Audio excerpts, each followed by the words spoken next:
Shalom, my friends. How are you? I trust you're doing well. My name is Christine Timaita. Once again, welcome to this channel where we are encouraging one another as we read the Bible the whole of this year 2021. We started from Genesis chapter 1, and so far we should have covered all of Genesis, and we are in Exodus chapter 4. Okay, if you are behind, don't be discouraged. If you are ahead, congratulations. Share what the Lord is teaching you. I'd like to highlight some of the lessons I'm learning, uh, even as we go through. Last time we reached Genesis chapter 40, so I'll just pick up one or two lessons I learned from Genesis chapter 40 up to 50, Genesis chapter 50 rather. I'll just share with you one or two lessons I learned from these remaining chapters of Genesis. But we are already in Exodus, all right? Okay. In Genesis, from Genesis chapter 40 up to probably chapter 50, we encounter the character of Bible character of Joseph, all right? By now, I'm sure if you're reading with me, you know who Joseph is. Joseph is the son of Jacob, all right? Jacob, who was after given the name of Israel. I'll not go into much of that, but I'm sure if you're reading with me so far, you know who Joseph is. Okay, Joseph, so far in chapter 40, Joseph has been put in prison, Pharaoh's prison. Joseph is in Egypt, all right? And he is he was the head, the captain. He was in charge of all the other prisoners, all right?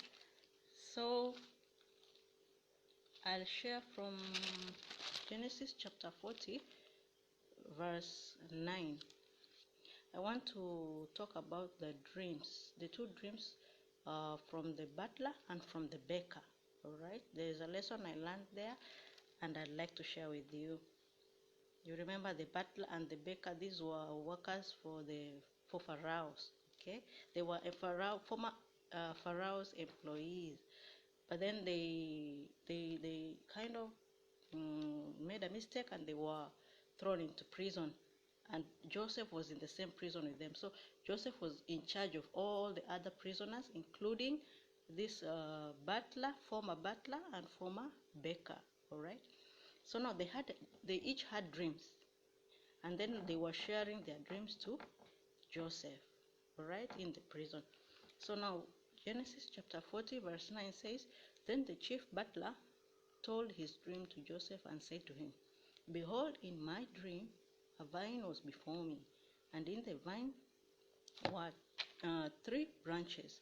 It was as though it budded, its blossoms shoot forth, and its clusters brought forth ripe grapes. Verse 11, then Pharaoh's cup was in my hand, and I took the grapes and pressed them into Pharaoh's cup, and placed the cup in Pharaoh's hand. All right. I'm not going to go into the interpretation of the dream. Already, if you continue, you see Joseph interpreting the dream. What I came up with was a question. Oh, sorry, just a minute. I came with one question. Why did uh, the Pharaoh spare the butler, and why did Pharaoh execute the baker? Yet both officers offended the king. All right. So now I've shared with you the first dream of the butler, former chief butler, and then Genesis chapter 40 verse 16. We have the second officer, the second dream also from the chief baker, former chief baker. When the chief baker saw that the interpretation was good, he said to Joseph, I also had a dream. I was in my dream, and there were 3 white baskets on my head. In the uppermost basket were all kinds of baked goods for Pharaoh, and the birds ate them out of my head, of the basket on my head. Okay, so now we have 2 people who are working for one person, 2 people who had and they did this. They did mistake. Both of them, they were both of them charged in the prison. Both of them had different dreams, and then the interpretation comes true opposite for both of them. One's interpretation was, let's say, positive, and the other one was negative. Yet both of them had made a mistake before their employer. So I came up with the question: why did? Because if you read the interpretation afterwards, Pharaoh pardoned the chief butler, but then he executed the baker.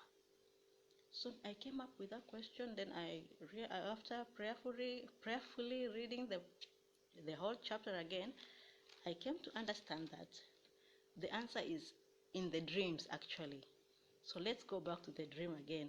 What did the chief butler dream about? Let me show you.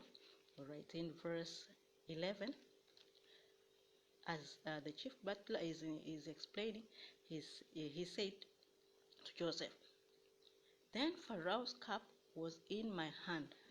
Bam. Where was the cup? In his hand.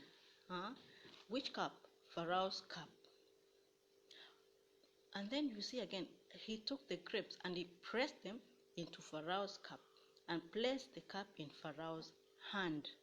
All right? So now we see somebody's like contact, physical contact. All right?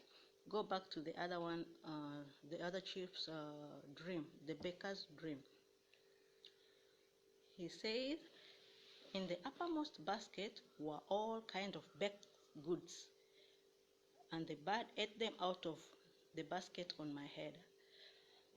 If you try and do a comparison between these two dreams, the first dream has a sort of it is more descriptive. The descriptions are clear. We see what kind of fruits the butler was dreaming about, grapes. When you come to the baker, we are not even told what kind of baked goods he was dreaming about. He was not there were no illustrations.